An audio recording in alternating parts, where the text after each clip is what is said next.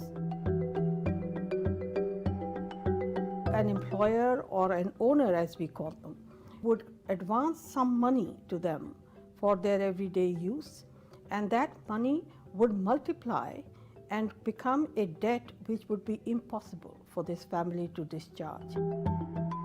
It took me almost 1,000 petitions, a very painful advocacy process for several years before I was able to make sure that both the social and the institutional mind in Pakistan was able to understand that this was not only an illegal practice, but a cruel practice that was in fact denying them their basic right to dignity.